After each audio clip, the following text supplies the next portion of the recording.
Okay, great. So good afternoon, everyone, and thank you for joining us today for Cultivating Calm Through Lifestyle and Nutrition. My name is Hillary Glynn, and I'm the Wellness Program Manager. I'm also joined by Donna Clancy and Kelly Shea from the Benefits team, and we'll be able to answer questions related to benefits after the presentation. And I wanted to tell you a little bit about why we organized this webinar. And mostly it's to acknowledge the fact that all of us have been under a lot of stress lately. And we all know the pandemic has affected nearly every aspect of our lives. And this level of stress can make us more vulnerable to illness, weight gain, and mental health issues. So Eversource understands the challenges that you've been through and wants to support you and provide as many resources as possible, including webinars like this. So I'd like to introduce you formally to today's speaker, Peg Doyle. Peg is the owner of Wellness in You. She's the author of Food Becomes You. She has her master's in education from UMass. She is a nationally certified holistic health coach. She's a certified shiatsu practitioner and also a certified Reiki master. For over 20 years, Peg has helped hundreds of people change their relationship with their food and their bodies. Peg uses a holistic approach to wellness and believes that regardless of where you are in your journey, it's never too late to begin a healthy lifestyle. Now I'd like to turn it over to Peg. Well, thank you, Hillary. It's a pleasure to be here. And I must say, I'm really impressed with the work that Eversource is doing in terms of outreach. This has been, as you said, a very, very stressful time. And so to have the support and acknowledgement that this is a difficult time for everyone is really important. And I don't see that in all companies. So really great that you are on board with supporting all of your workforce. So give you an understanding of the brain and gut connection, because nutrition is such an important piece of managing stress and having a healthy brain as well as a healthy body. We'll be identifying specific stressors and how they affect us. We'll look at some proven nutrition solutions for managing stress. And I'll take you through a little exercise I call breathing techniques. And we'll develop at the end an action plan. And you might, if you have a pen and paper handy, there might be a couple of places along the way where you'll want to make some notes. So next slide, please, Hillary. So here we have the digestive system. As you can see, it's quite complex. It's made of multiple organs. It's home for trillions of bacteria. We have more bacteria in our bodies when they're functioning well than we actually do have cells. So it's a little bit icky to think of it that way, but these bacteria are very important, and we'll talk about that. The digestive system houses most of our immune receptors. We have them in other parts of our body too, but there's quite a large number right in our gut. And it's home for 80% or more of our serotonin production. Serotonin, as you may know, is the happy hormone. You might think that it's coming from the brain, but it's actually coming from the gut. It's produced there and moves up into the brain to keep us calm and happy. Again, a reminder of why the digestive system is so important. And the digestive system surely responds to stress. So let's look at the next slide, Hillary. So this is where we get into the gut-brain connection. It's a truly intimate connection. The mind and the body talk to each other, and they do that through the digestive system and the brain. So you may be familiar with some of the expressions that are used that remind us of this. When we have something upsetting going on up here, we might say we have butterflies in our stomach. There's that reaction between the brain and the gut that's happening. When we're really upset or overwhelmed by something, we may feel nauseous.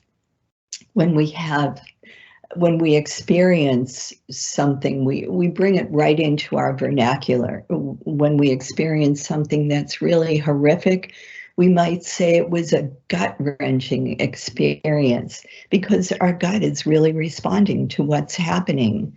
And finally, with our intuition, which really comes from up here, but also down here, we may say we have a gut feeling about something, and that helps us in our logical decision-making process if we use our gut as well.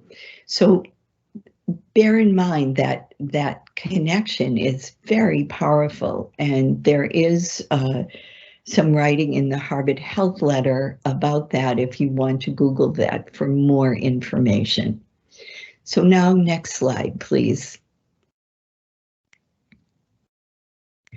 So here we go to a little bit more of checking in with yourself. So I'd like you to just relax in your chair or wherever you are and check in with yourself. And by that, I mean, do a little quick scan of your body. Start with your head, move down into your neck and shoulders, down your arms, through your torso, and down your legs, all the way to your toes. And look for any areas of tightness or tension. Without any judgment, just look for those areas. See how you're feeling, your upper back, your lower back, any areas of your body. And on a scale of 1 to 10, with 1 being the most relaxed and 10 being the most stressed, give yourself a rating. Say where you're at right now. Okay? And hopefully by the end of this program, you'll have some information that you can incorporate into your life that will drop that number wherever it is down a few notches. I'd like to think somebody out there had scored themselves at a 1, but if you did, you can be leading the next webinar. There aren't many out there that can go that low, but let's hope somebody did. So next slide, please. So we call it the S word. Stress is just so difficult and so pervasive. On average, the not terribly stressed person, but just the average person has 50 stress responses every day.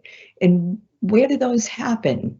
They happen when your alarm clock doesn't go off on time, or you realize that, oh my gosh, I have this big report that I have to do today, and I don't know if I have enough time, or you get stuck in traffic, or your child is having a rough day. All of those things can trigger the stress response, and the effects of that are multiple. They are the leading cause of doctor's visits in the United States. You may go in with a headache, with chronic headaches. You may go in with a lower back pain. You may go in with a fluttering heartbeat. You may go in with stomach upset. But generally speaking, if you back up and think about what triggered that, it very often is unmanaged stress. So don't grab a pill. Look at the triggers that are going on for you and find a way to manage them and see if your symptoms subside. The unmanaged stress inhibits your immune system function. I know for myself, if I have been in a prolonged period of stressful events, I'm much more apt to catch a cold than I am generally. And most of us are that way because when your body's energy is being used up through overactive adrenal glands and cortisol and all those stress hormones, doesn't have much energy to support the immune system. We often eat and run when we're stressed. We don't take care of ourselves when we're in the middle of stressful situations. So be mindful of that the immune system is definitely affected by how well or how poorly you manage your stress. Multiple symptoms, I mentioned a few of them, can be headache, it can be nausea, it can be back pain, stomach pain. It can also be foggy thinking, insomnia, irritability.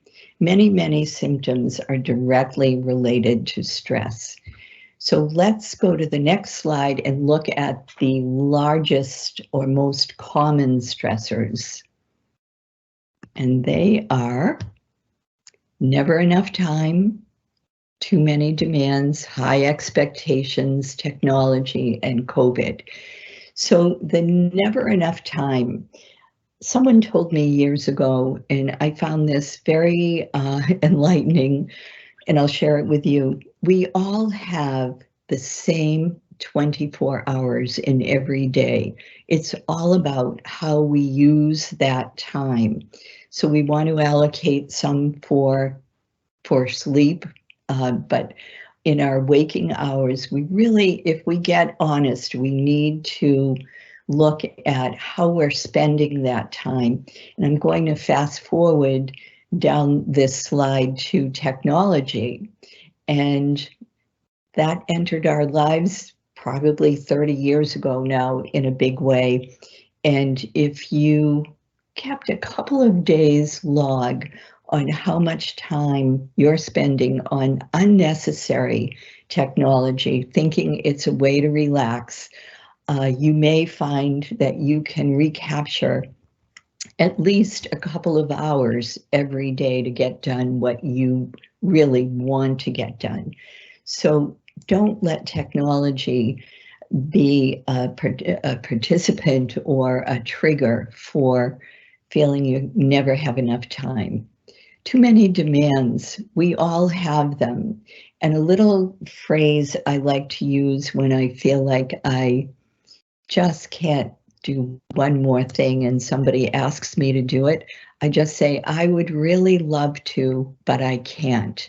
It doesn't leave you up in the air feeling, or the other person up in the air feeling, well, maybe she'll do it or he'll do it. It's very clear. It acknowledges the relevance of the request, but it's also making clear that you cannot. So just sometimes a little phrase like that can be very helpful. High expectations. They're not always placed upon you by others. We set high expectations on ourselves. So forget about perfectionism if you want to lower your stress level. Nobody's perfect. And when we stop feeling that we need to be and set realistic expectations, you'll find your stress level plummet. And we talked about technology, but finally COVID, and that is by no means the least stressor. We've been under this for more than 2 years now. The real, in my opinion, the real nemesis in COVID has been the lack of feeling in control. We don't know when or what the next shoe will drop, and there have been so many shoes in the past. It leaves us feeling very, very unstable in the sense of knowing what to do next. You may have put off vacations. You may have become a teacher, a surrogate teacher to your children because they were home for a year. You may find that your children have been terribly stressed by COVID and you need to deal with that. So when we talked a few minutes ago about the scale of 1 to 10 for overall stress, I would guess that if you isolated COVID and identified the level of stress that is caused in your life, it would likely be a few notches higher than how you rated yourself for your overall stress. It's not to be denied that this has been a very, very difficult time for everybody. Next slide, please. So now we're going to move into food, and does food make a difference?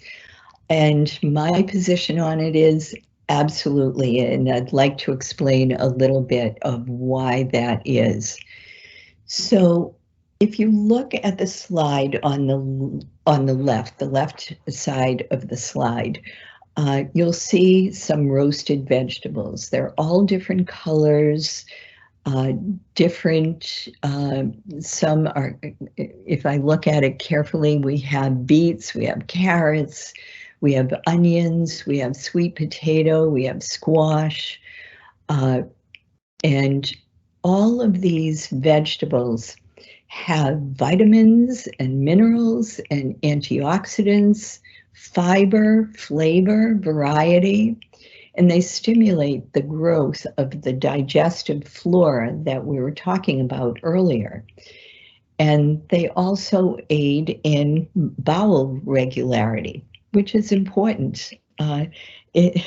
People who have issues with constipation are terribly stressed. And so to have foods in your system that are going to stimulate and regulate full digestion and excretion of waste is really important. So these foods on the left do all of those things. And when you take them in combination, you're getting all sorts of interactions between the various vitamins and minerals. And science doesn't yet know how vitally important it is, but the sense is that that interaction is as much a part of the benefits as anything else, because when you think about it, if you eat only carrots every day, you're missing out on some of the nutrients you get from green vegetables. So variety is very, very important when you're eating. So now let's take a look at the right-hand side. We have foods that are of very low nutrient value, the wrong kinds of fats, they're trans fats, and there's the presence of all sorts of additives and preservatives that are detrimental to the digestive flora, to the microbiota. These do just the opposite of what the foods on the left will do for you. There's also a highly likely presence of antibiotics in the beef. Any fast food, cheap food kind of food is going to be manufactured in a factory, not out on the pasture. And the cows that are grown in factories for slaughter receive antibiotics because they are fed grains which the cow's stomach cannot naturally tolerate. So they're prone to infection. So the cows have a steady source of antibiotics. We don't need that in our bodies. When we have antibiotics coming from a source like that, and then one day you need antibiotics because you have an infection from a rusty nail or a broken glass, they will be less effective because your body has built a tolerance for them. So you don't want to eat cheap meat because of those antibiotics. Also, the added growth hormone. We have our own hormones. We don't need bovine growth hormone. We don't know yet how harmful it is, but my sense is you're much better off eating pasture-raised beef and pork if you eat that, and avoiding these kinds of foods because they're really not food, they're factory products. They're also a cause of weight gain because our brains are very smart. They know when we have enough nutrients. And because these foods on the left are nutrient rich, you won't be hungry after you eat them. You'll feel satisfied because the brain shuts off that appetite trigger once you've had enough nutrients coming into your body. On the other hand, the foods on the right give you very few nutrients. And because of that, it won't be long before you're hungry again. The other thing that's come up recently is if you notice the paper that those burgers are wrapped in, some of the fast food chains spray them with an appetite stimulant that will actually make you hungry even faster. So by all means, avoid those foods. And let's go to the next slide, please. So on the subject of stress, we want to look at which foods can have a calming influence, because foods really do have an emotional aspect to them, and which ones might be stress-inducing. So the calming ones start with magnesium-rich foods: spinach, Swiss chard, whole grains, beans and legumes. That would be kidney beans, chickpeas, lentils. Whole grains would be brown rice, quinoa, barley. Those are all nice whole grains. And nuts. Nuts have a lot of magnesium in them. What's better about eating these foods as your source of magnesium is these foods also have many, many other nutrients in them. They likely have vitamin B, they have calcium, they have potassium, and when foods are eaten with a combination of nutrients, you get great benefit from that. You're not isolating the way you would in a tablet. And also on the calming side, we have foods with zinc. Zinc is a great immune builder, and it's also calming. So oysters, cashews, liver and beef, again, antibiotic and hormone free. Egg yolks, great source of vitamin D and other nutrients, and fat, which is important for the brain. Salmon and sardines, great sources of omega-3 oils, which are also known to support the brain. And others are dark chocolate, yogurt with no added sugar, and try to get something with a maximum of 8 grams of sugar in it, and chamomile tea and other herbal teas. I want to also touch upon the importance of fats in the diet.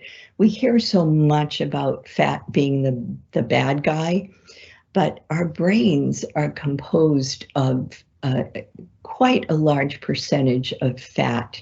I'm sure you've heard the term fathead, but that's not what I'm talking about. The fat is essential for brain health and for many other functions in the body.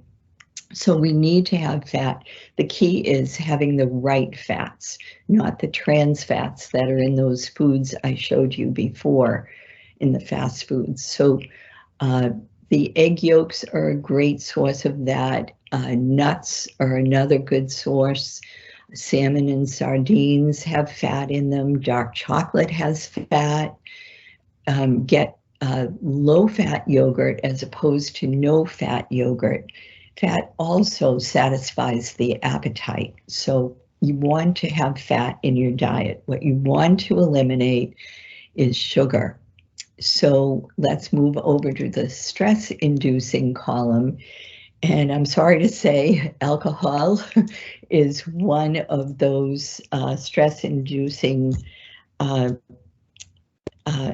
foods or drinks. And you may say, wait a minute, when I have a glass of wine, I feel relaxed. You do initially, but it can be taken to excess, which is where the stress builds up. And it also influences your circadian rhythm. So there have been multiple studies that show that drinking alcohol can interfere with your sleep cycle. So just something to think about, and be moderate if you do drink, and notice if it is interfering with your sleep.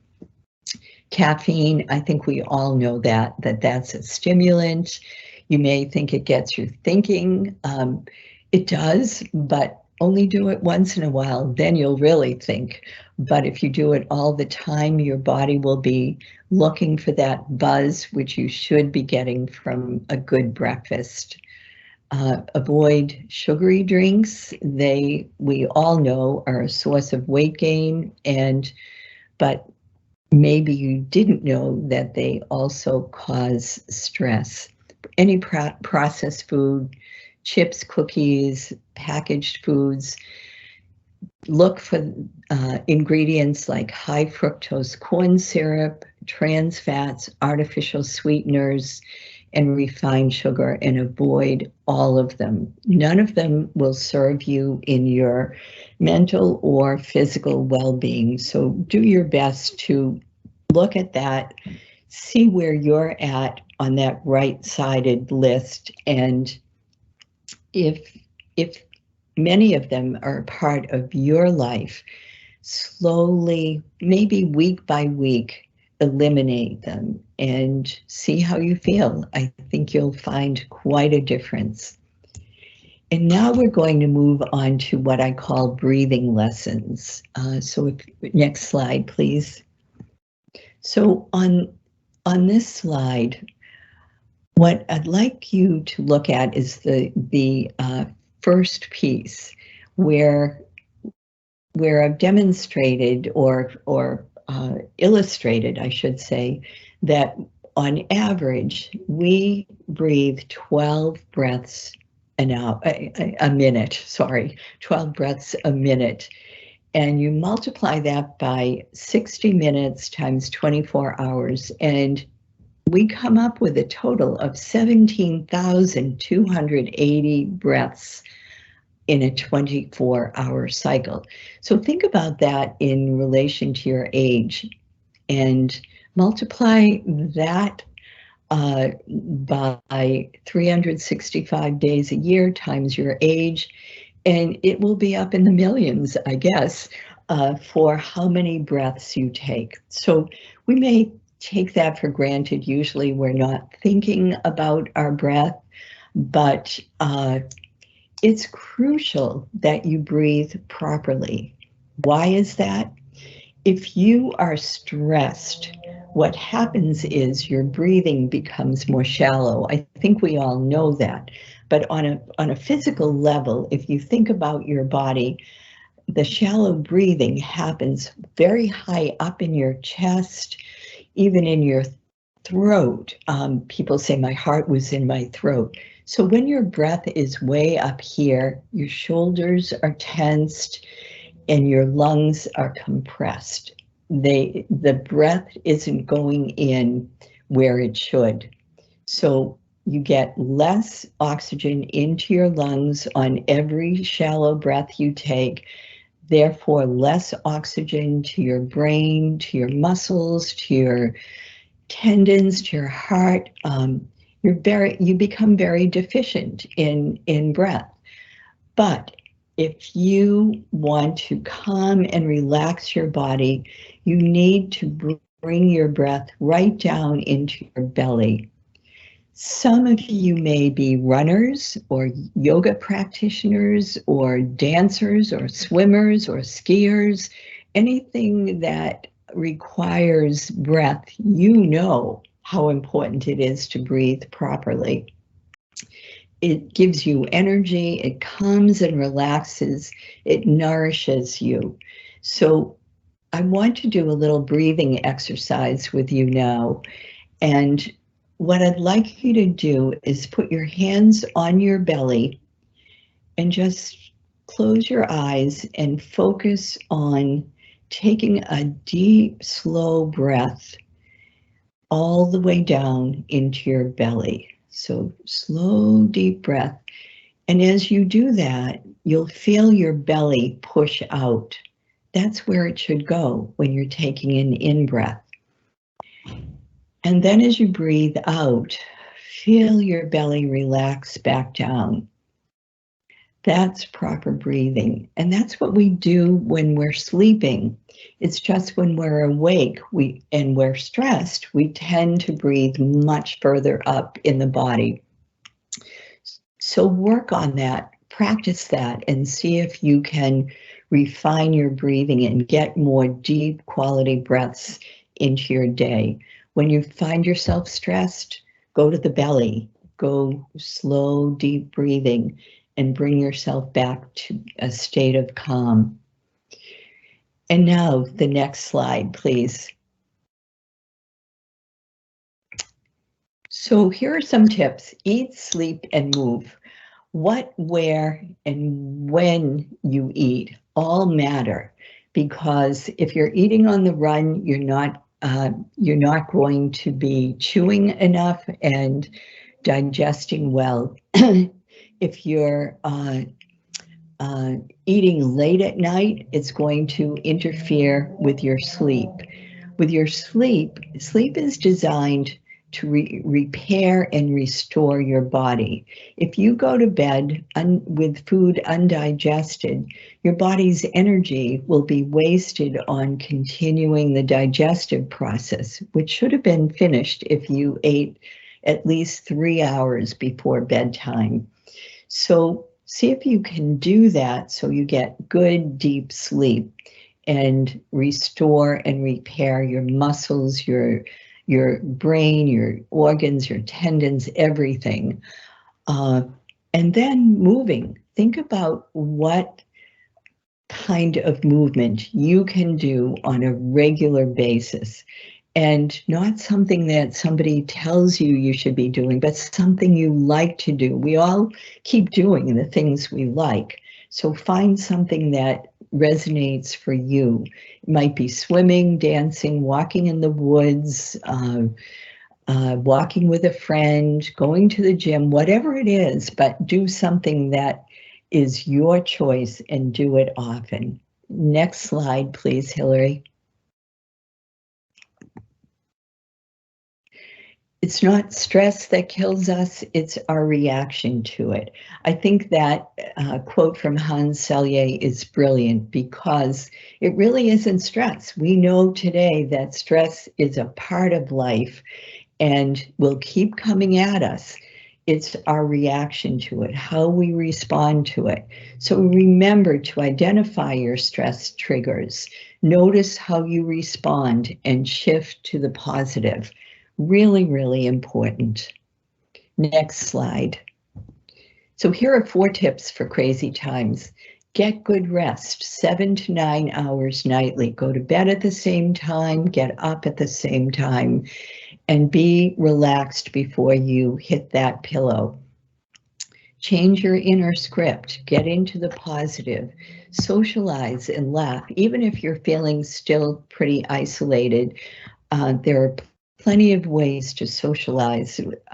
That's one of the good points of COVID. We learned how to do Zooms and FaceTimes and connect with people that way.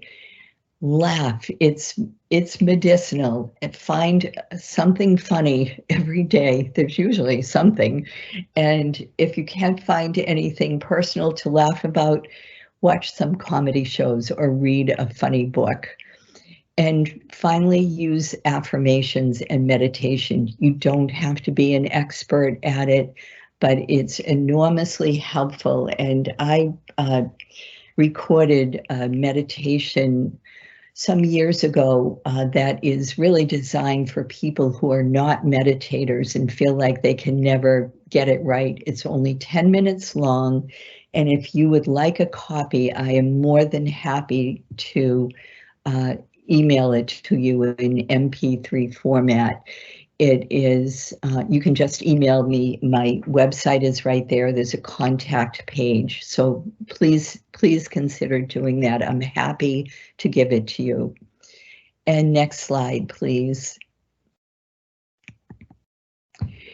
And this last page includes resources for you. EWG.org is one of my favorite resources. It's Environmental Working Group.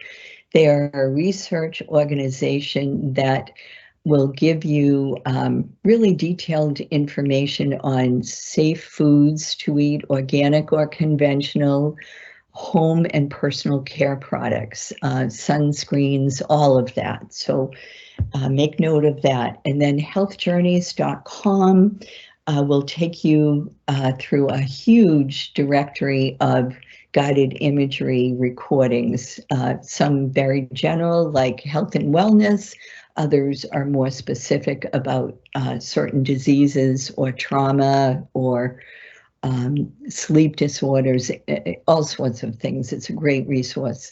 My website, wellnessandyou.com, has tons of lifestyle information. You can sign up for my newsletter if you like. My blog on the website has hundreds of recipes, all 20 minutes or less. That's my motto.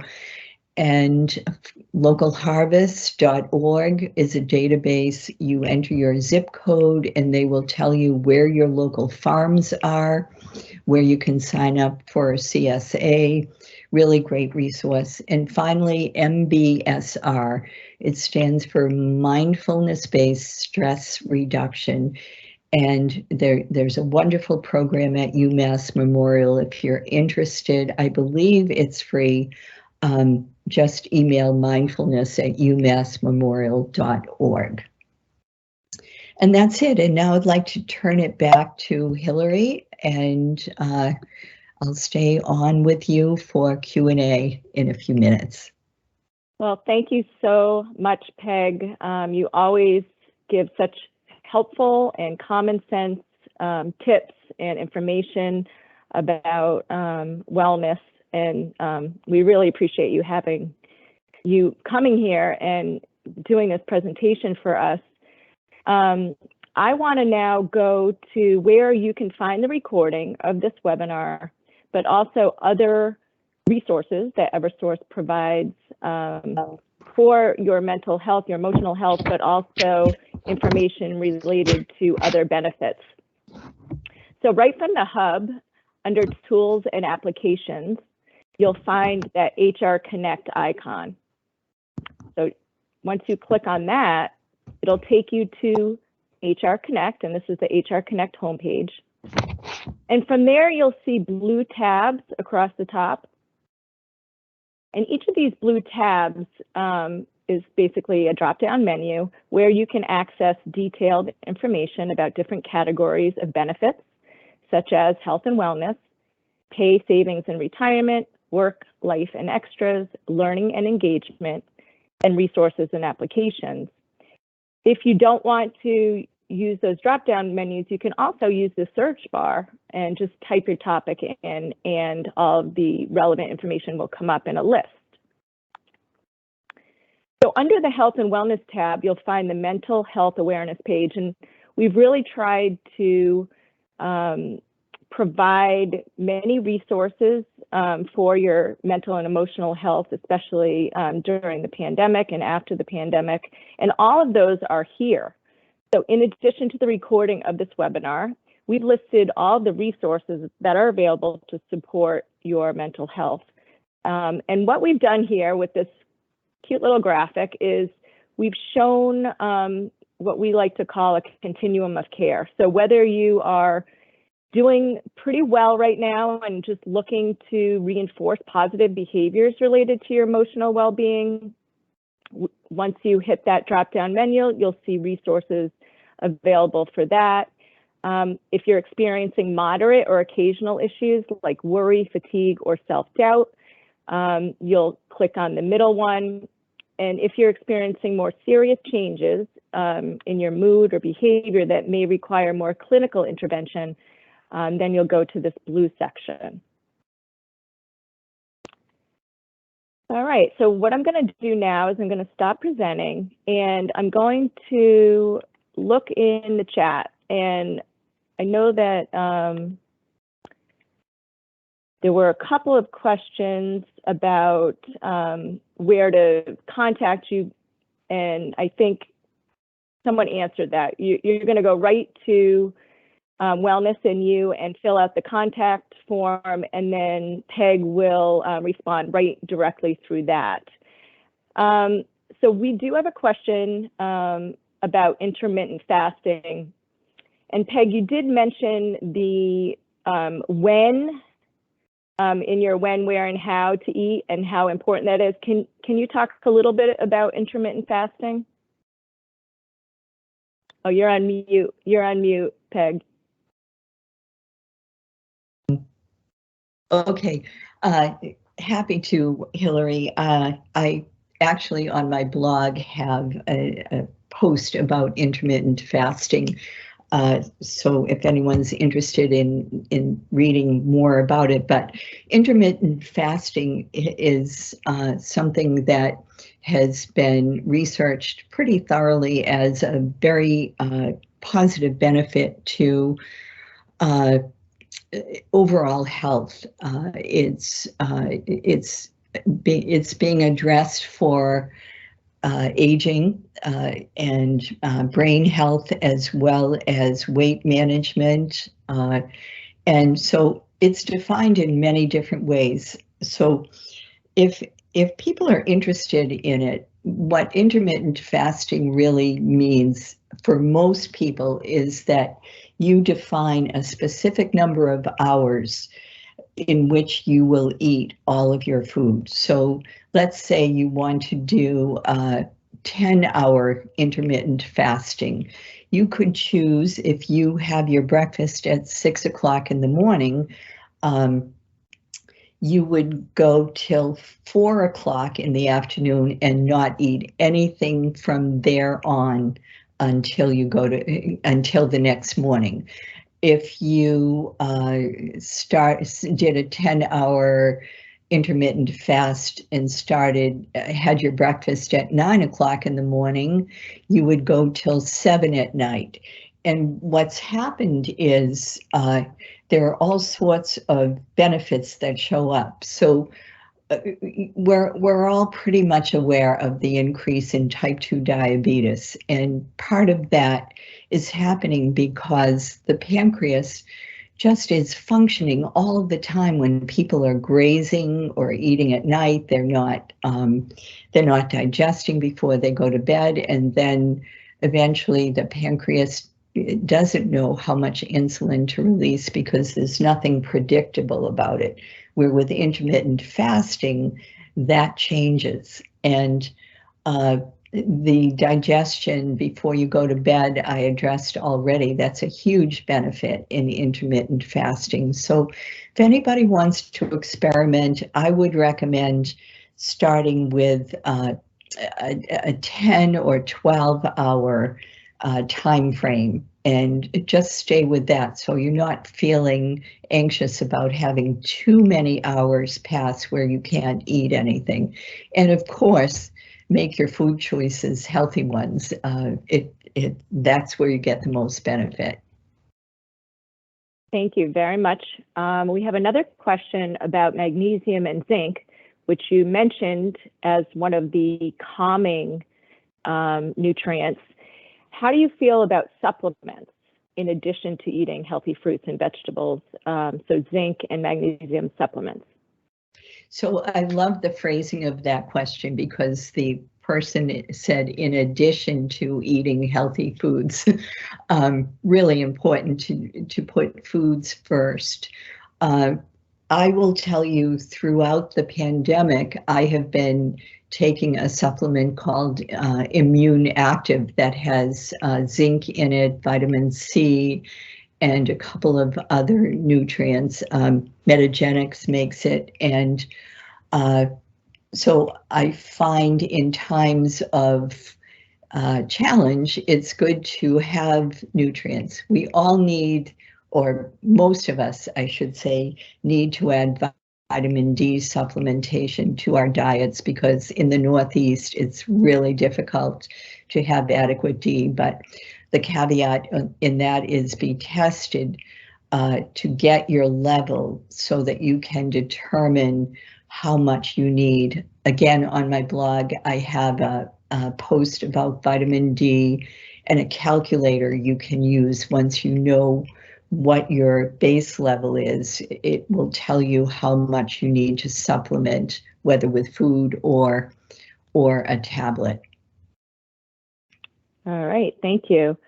We did have a comment, not necessarily a question, where someone had panic attacks and anxiety and stopped drinking diet soda and cut down on sugary treats. And within 2 weeks, her stress level was reduced, and she hasn't had panic attacks or anxiety for over 3 years now. So that's a great story, and hopefully inspirational to other people. I know personally that very small changes in your diet can make a huge difference. It's really remarkable. We have another question about shopping on a budget, and you mentioned buying quality meat and how preservatives and additives, and I'm assuming pesticides, can impact your body. Do you have any advice for shopping for high quality food on a budget?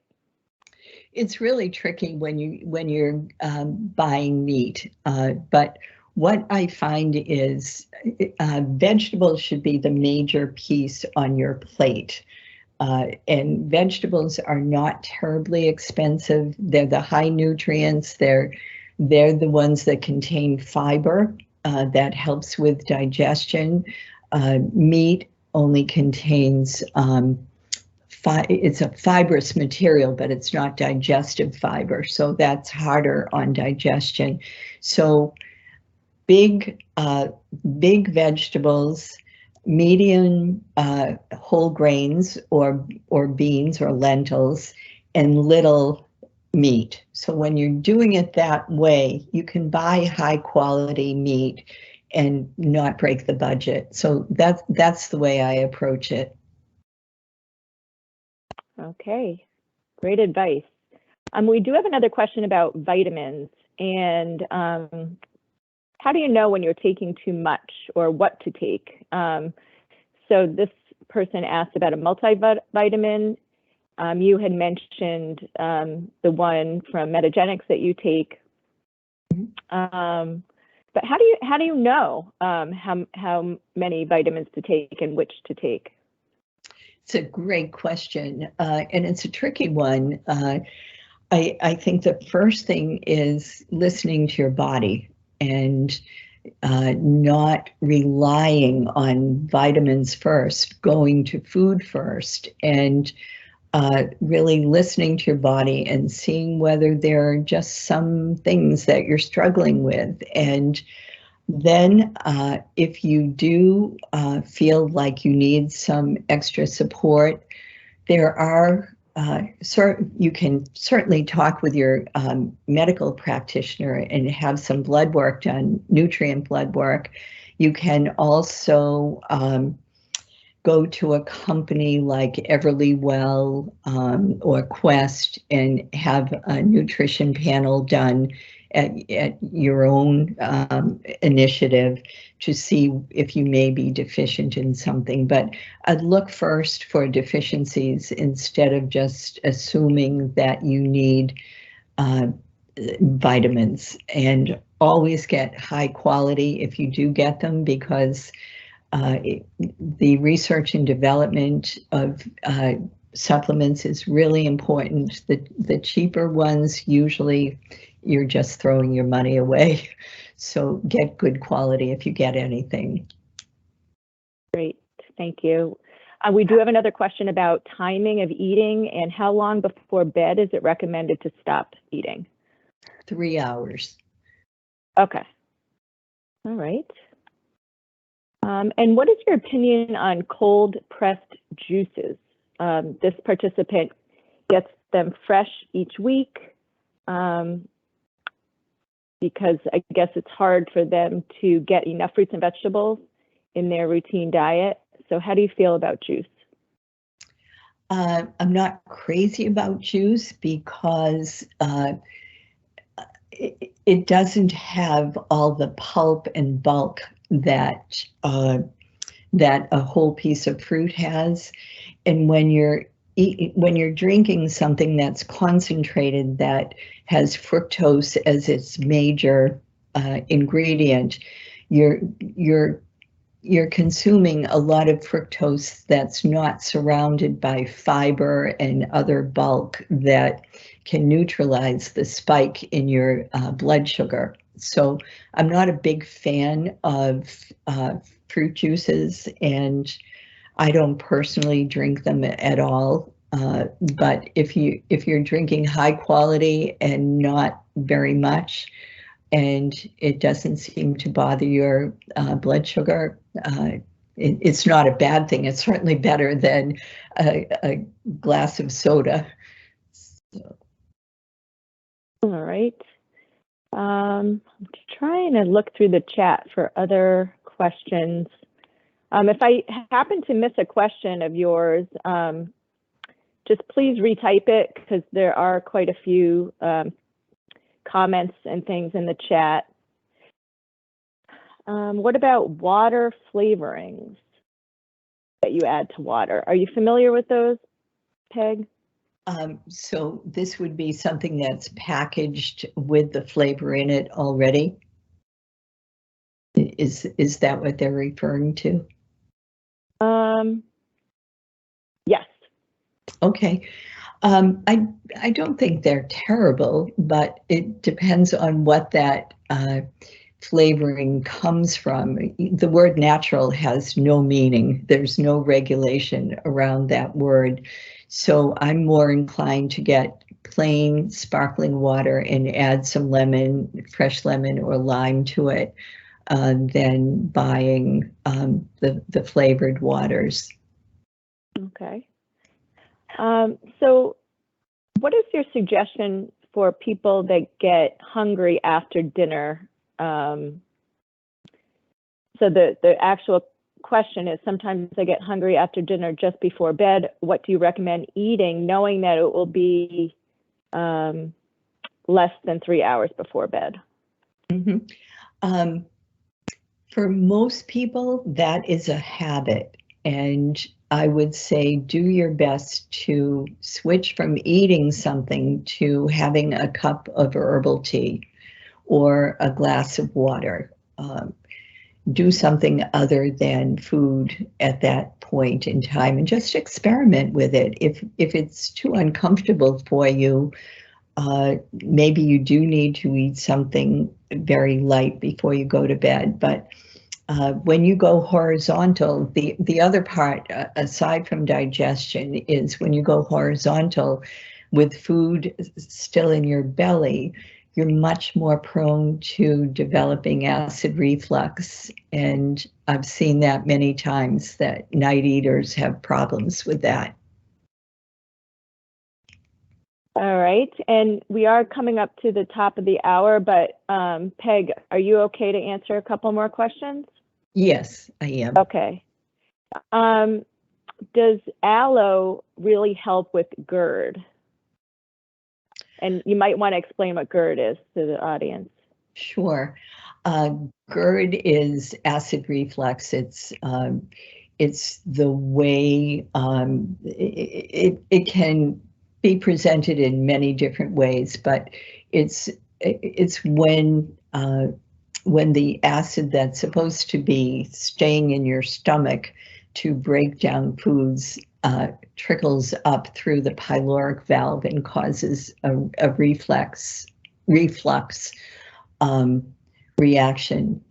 So some people find aloe tremendously helpful.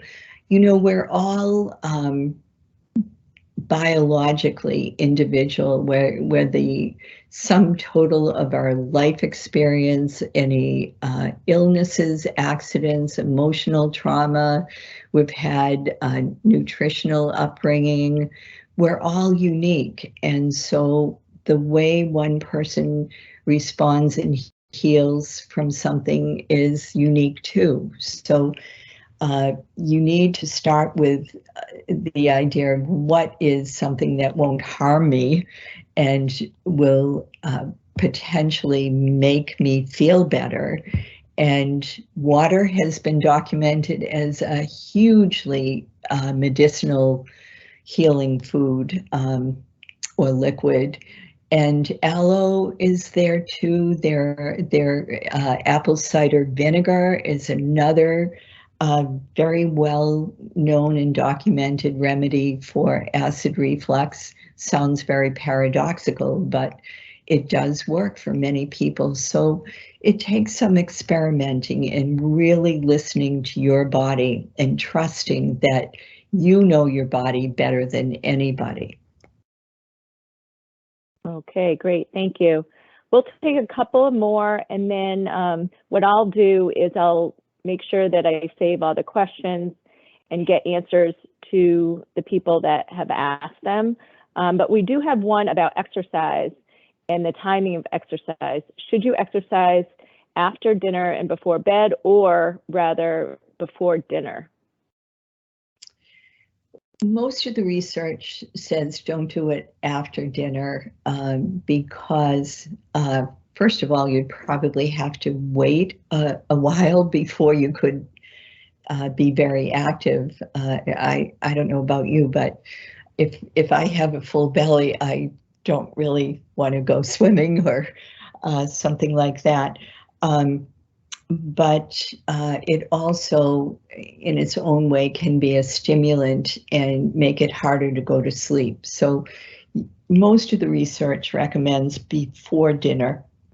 Some people, on the other hand, are morning exercises. So whatever time of day works best to you is the best time of day, with that one exception, is after dinner isn't a great time to do it. Okay, thank you for that. Okay, so there's two more here, and then we'll wrap it up. This question is about seltzer water, and actually I'm pretty curious myself because I do drink, I get so tired of water that seltzer is a good alternative for me. Is it bad to drink too much of it though? Too much, yes, it is, because of the fizz in it. That's phosphorus, and that can deplete some of the calcium in your bones. So you don't want to overdo it with fizzy waters. Everything in moderation. Okay, thank you. And the last one, without going into too much of the science, but can you talk about artificial sweeteners? And I know you already mentioned that they're not good for us, but can you give a little explanation as to why?